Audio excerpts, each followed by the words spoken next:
Welcome to the Fishbowl Radio, everybody. My name is Chief here, and with me today is Juicy. We're going to jump right into it here. Here are three big things that we're tracking here at the Fishbowl Radio.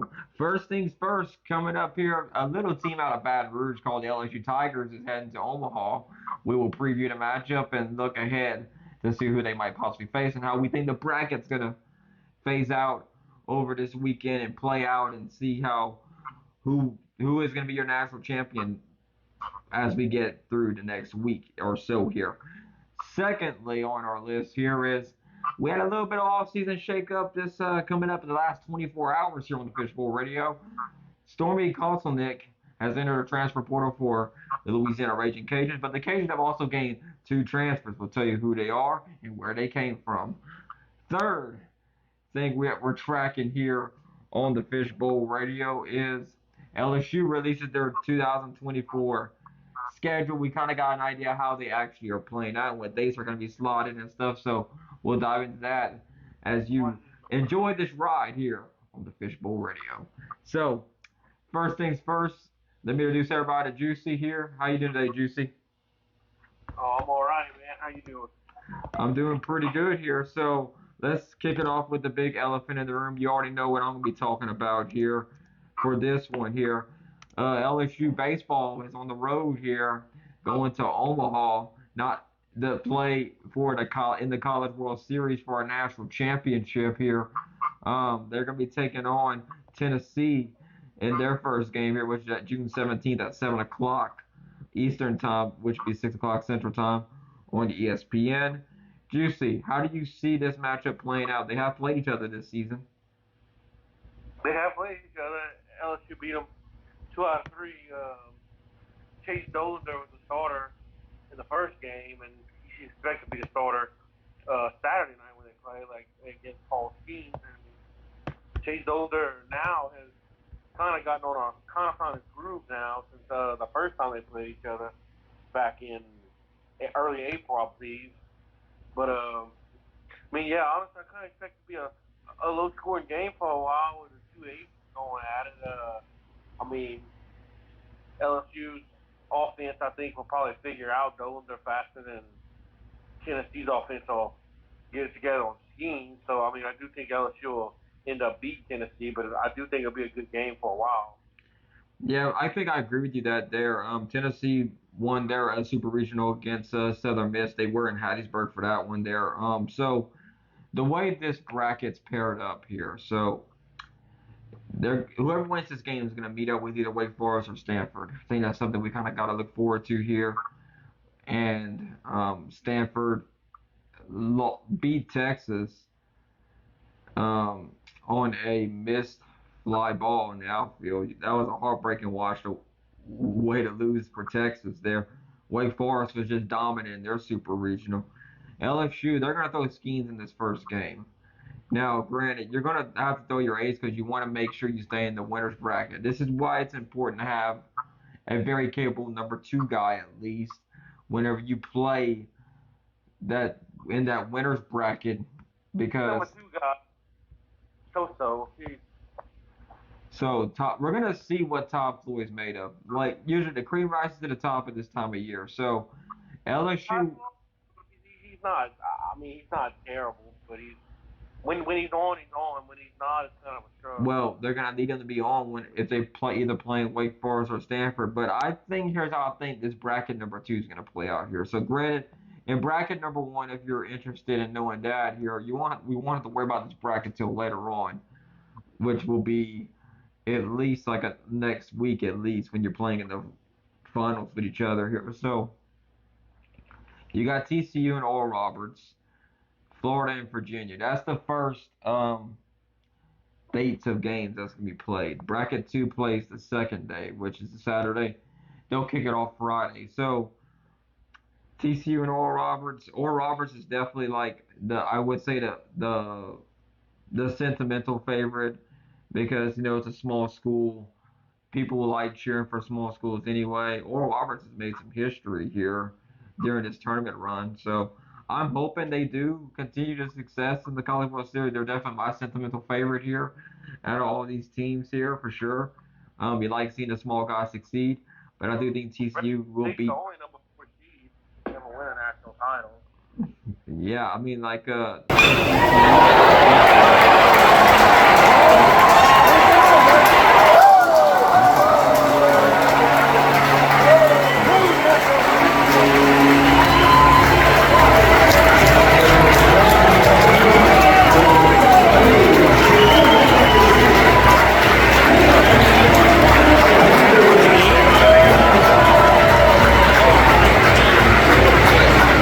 now more importantly, focusing on LSU here. I think Skeens is going to handle Tennessee's offense. I think he'll go deep into this game here. He might even throw a complete game. They have been known to throw him for complete games too. Okay. Wait, what'd you see? This is the time of the year where you gotta let them cut it loose until they can't throw no more. I mean, Stanford had that pitcher that threw 156 pitches. Yeah, I mean, you ain't saving anybody anymore. This is the time of year here, but pitching is really what's going to win you this tournament here. Like if your bats could be as good as they want, but if they get to a certain pitcher that just shuts them down, your bats ain't worth anything. LSU's got the bats. LSU's very good at hitting the ball, but will they be able to handle like the other side of pitching once you get in there? Can they win a very tight game when their pitching isn't there? In the country, statistically, they average the most runs scored per game out of all 8 teams in Omaha. So statistically, they have the best offense out of the 8 teams. Defense wins championships though. Like I'm a firm believer that in pitching in Omaha, it's just something that. But I will admit though that LSU pitching has come a long way since that Mississippi State series. Well, they seem to have clicked. Whatever it was, that was the problem there. Whether it was injuries or because they did have some injuries earlier in the year. I mean, we can't understate that at all. They got some guys back.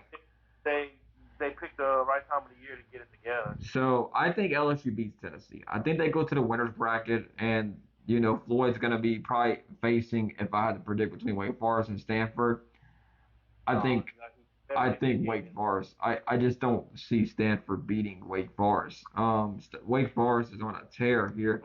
It was blue blood though, but Stanford is Omaha blue blood though. Yeah, Stanford's been around in baseball. They're very good at like. Oh, LSU and Stanford had some good Omaha. Yeah, I mean 2000. That's one up there. Very good game between those two ball clubs in 2000. Bringing up some history here. So if we're tracking live RPI, which if y'all care about that metric right now, it don't really matter anymore. Wake Forest is number 1. RPI, I don't know more. It's the last 18. Yeah. So you got what you got here. I was just surprised at how bad Alabama got destroyed in game 2. They did get jumped in game 1 though with that bad call. They could have probably won that game in game 1, but game 2, 22-5. That's kind of like oof. And another starting pitcher who I think has come on strong, or another pitcher who I think has been a strong case for a starter as well for LSU is Thatcher Hurd. He's been pitching really well to his past few outings. If you look at Wake Forest's schedule, when you look at 3-game schedules among those here, they usually drop about a game in a series. So it's just going to depend here. If LSU can catch Wake Forest kind of napping a little bit in this tournament, I think they can potentially beat them. Now, what I actually believe is going to happen here, LSU hasn't been to the World Series since 2017 when they made it to the championship series and ended up losing that championship series to Florida. Well, that's it. Well, we can both agree that LSU definitely got the talent to win it all. I mean, they're one of the more talented teams in Omaha. Yeah, I mean, they were ranked number 1 for majority of the year, you would say, until Wake Forest came. LSU went through that little slump where they were 500. They're like the last 8 games or some, like 8-8, I think it was. I mean, or 16 games or whatever. But I think LSU beats Tennessee. I think they'll meet up with Wake Forest, and I think they're going to lose to Wake Forest in that winners bracket. I think they'll probably meet up with Stanford. I think they'll beat Stanford. I think they'll Then they play. have Wake Forest twice. So Yeah, I think they'll have to beat Wake Forest twice. And I think LSU is going to take one from Wake Forest and make it an all-out elimination game between Wake Forest. And I think Wake Forest has got too much depth in their pitching lineup for LSU to overcome. I got LSU going out in June 22nd in the loser in the if necessary game. I think they'll take Wake Forest deep. I think they got a good chance for a good run. And I think it's just the pitching depth of both these teams. I think Wake Forest is deeper. but you got LSU at least winning two games in Omaha. Yeah. What you thinking? I hope they win more, but I'm gonna go conservative and say two. Now, do I want them to win? Do I want them to win the whole thing? I sure hope they do. Yeah, I mean we're a Raging Cajun and LSU podcast. We're cheering for the Tigers to win here, but I just don't like realistically speaking, and not trying to put rose-colored glasses on like a lot of people like to do when they talk about their fandom to a team here. Uh, I just think that LSU they have a chance. They're gonna make a deep run, I think. I mean, the bullpen's got plenty of depth. Yeah, they got. I just think Wake Forest just has better pitchers. I just think they're better. If you look at ERA statistics, team statistics, Wake Forest beats LSU. No, Wake Forest hasn't. Now, Wake Forest hasn't quite played against LSU play. I mean, you look at what they did against Alabama. Alabama gave it 22 runs. I mean, like you're comparing like teams that they have played against, and that's one metric you got to look at and stuff. So. I mean, swept Alabama though too. And then they ended up beating Alabama in 2 games to advance. So that's one way you could look at it there. Common opponents is really I think a good metric you can look between both these teams here. If we're looking at both Wake Forest and LSU here. No, remember though, the number one seeds have a hard time winning the tournament, winning the whole. Oh yeah, we've seen that for perfect example of last year of it was Tennessee. And so we're going to do this predictor here for the Friday games. The 7 o'clock game, they have Virginia beating Florida, which is interesting because I'm like, okay. And TCU beating Oral Roberts. Now, if we go to the Saturday game, this is off of WarrenNolan.com. This is a simulator that we use. And it's got Wake Forest beating Stanford with a win probability of 67%. Stanford's at 33%. LSU beating Tennessee 6-4. LSU's got a 58% chance of winning this game. I'm guessing you could wonder, all right, so what we think's actually going to happen here. So we're going to run this whole simulation with the World Series and probability of advancing to the World Series finals. I got a feeling it's going to heavily favor Wake Forest. So we're going to do it let's look at this here. So in bracket 1, when you look at the percentages, because people like numbers. People like looking at numbers and be like, okay, they got a good probability here to win this. So out of bracket 1, the probability of bracket 1 of Virginia has the highest percentage out of bracket 1 at 48.3%. They have Florida at 21%. They're the second highest. TCU's at 16.4. Oral Roberts at 14.3. Now in bracket 2, it's closer. It's the stronger of the two brackets. Wake Forest is at 45.7%. They're the highest one. LSU's right there at number 2 at 32.6. Tennessee's number 3 at 15.4. Stanford's at 6.3. So now you're probably wondering who's going to win the national championship. Wait, what you think about that, Juicy?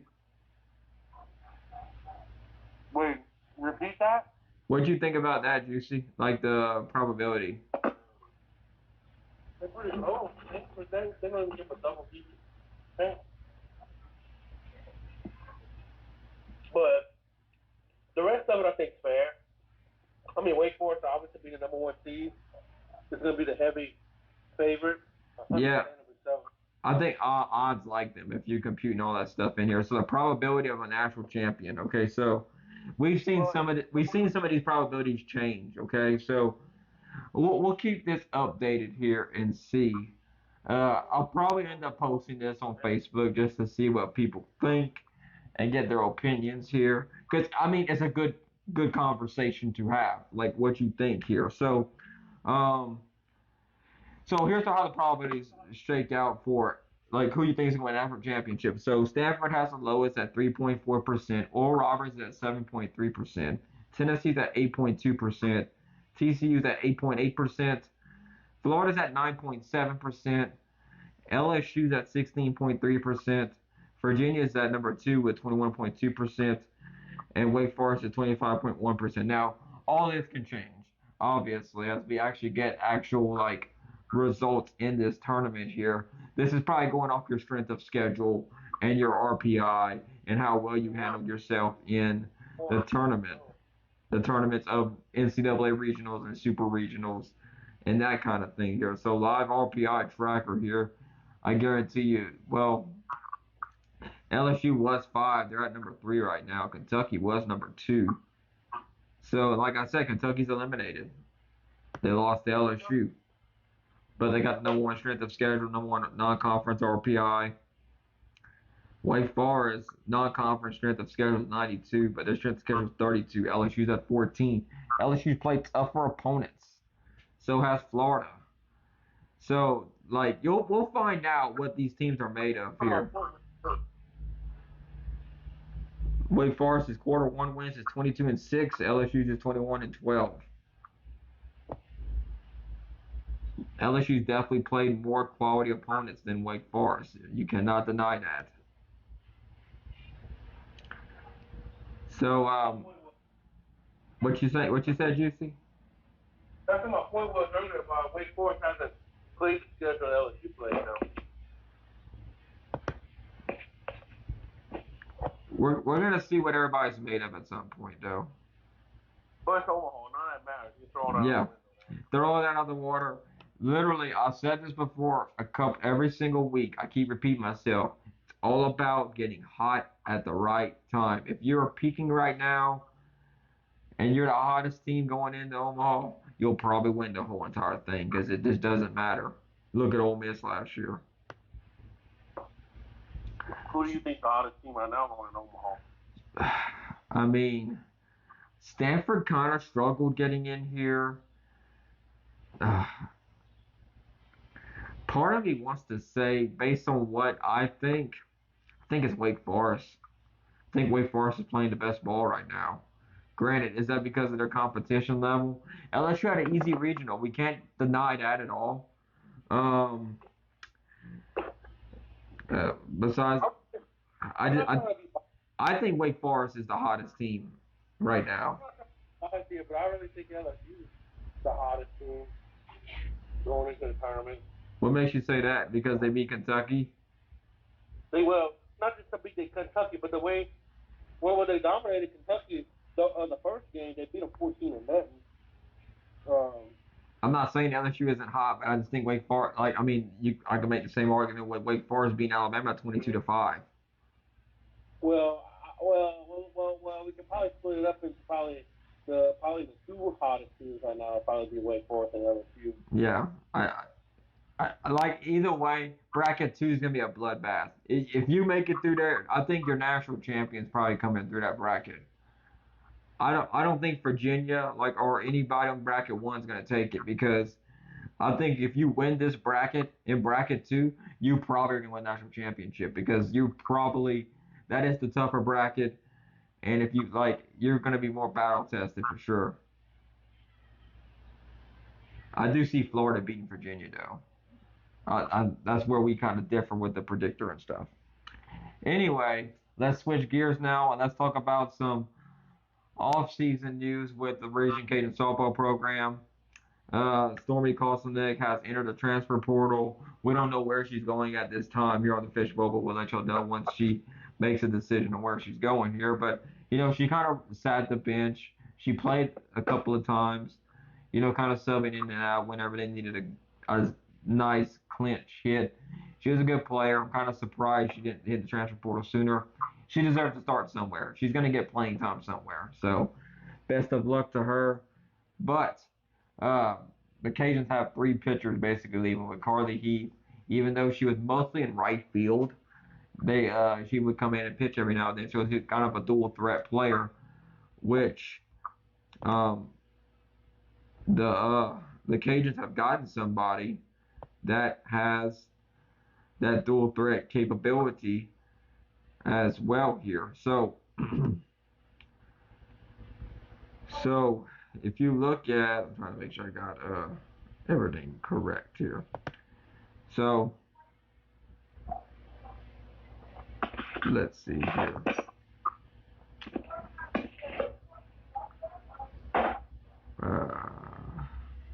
Denali Locher, she hit 10 home runs and 47 RBIs, and she transferred in from Iowa, and she led them in both categories here. But she also notched a 2.86 ERA with 51 strikeouts and 73 innings pitched, not pitchers, 73 innings pitched. Be throwing pitchers out there. Brooke Elstad is coming in from St. Thomas. She was the 2022 Summit League Freshman of the Year.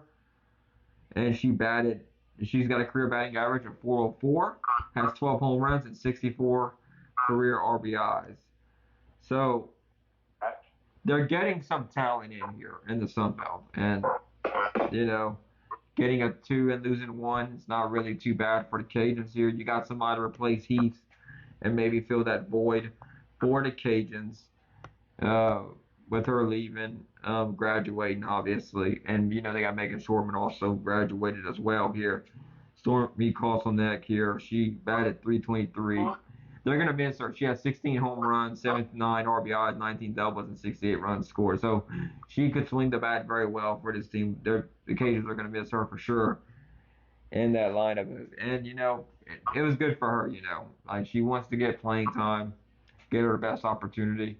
She'll probably end up, I think she's going to end up at an SEC school, to be honest with you. It's a very good possibility. Yeah, I think I'll see her in the SEC somewhere, honestly. Anyway, let's talk about this 2024 schedule release here for LSU. A first meeting with Oklahoma and Tiger Stadium, along with home games against Alabama, Ole Miss, and Vanderbilt, highlight LSU's 2024 Southeastern Conference schedule. The league office announced on Wednesday night during an hour-long show on the SEC network. The 2024 schedule features road games against Arkansas, Florida, South Carolina, and Texas A&M. So that's the only announced opponents for the 2024 season. The first for Oklahoma and Texas as league members. Dates for the 8-game league schedule will be announced later. The 2024 schedule will be the first. Season will be the first for the SEC as a 16-team league. So, what you think, Juicy? What you think about this new schedule that came out for 2024? We hadn't even started 23 yet. We're talking 24. Yeah. So LSU's going to play USC in Las Vegas. They'll take Nicholls on at Tiger Stadium. They'll play UCLA in Tiger Stadium. Play South Alabama in Tiger Stadium. Then the remaining home schedule for that year will be Alabama, Oklahoma, Ole Miss, and Vanderbilt.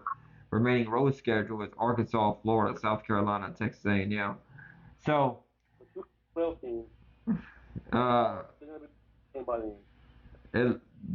looking at it from where I can see, it looks like an easy schedule. Is USC and UCLA going to be in the Big Ten by then, or still going to be in the Big Ten? I think they'll be in the Big Ten. I know they're moving. I think they move in 24. Let me see. I'm glad you asked me that. USC moving to Big Ten. August 2nd, 2024. So yeah, UCLA and USC will both be Big Ten schools when they play LSU in 2024. Hey, So that's just one thing here. So I mean, we're kind of like sitting here, kind of just waiting to see what's going to happen here. From what it looks like right now, it looks like an easy schedule. Um, any schedule with Alabama on it's never easy. I mean, Alabama's kind of the only one you can even say here. Arkansas. Now, granted, you got rivalry games. It's gonna be tough. Arkansas played LSU tough last year, which they normally do anyway. But it could very well win every single one of these games. The outlier there is Alabama, but you get them at home. Might be the perfect time they win a national championship for LSU in 24. 23 be a little bit tougher because you have to go to Alabama. So say Alabama's going to be on a. They expect Alabama to be on a downslide this year, but I never count on Nick Saban. I would never. I think that's where. I think that's what they want you to believe. But you are talking about Nick Saban, though. I think Georgia's kind of replaced Alabama right now with them winning back to back, and they are now the Alabama of the Southeastern Conference and in the college football now. They're going to go for a three-peat here. It'll be interesting to see if Georgia can pull it off again, which we could very well. I don't. The college football playoffs expand in 24 too. Yeah, LSU's making the playoff that year. Just the eye test of what we see on paper right now, and if I think Jay Daniels will be a senior that year, or is he a junior? I'll have to look that up. I didn't quite look at it all the way. This is the last year's 14. So we'll see what happens. What do you think, Juicy? 24 jumps up to 12 teams. Yeah. I see LSU making it that year. What you think? Oh yeah, especially with 12 teams. I definitely see it happen. All right. Well, I mean, I think we talked about everything we could talk about here. Not really much here going on. We're kind of, I mean, except the Omaha business here. We went deep into detail what we think is going to happen here. What do you think, Juicy?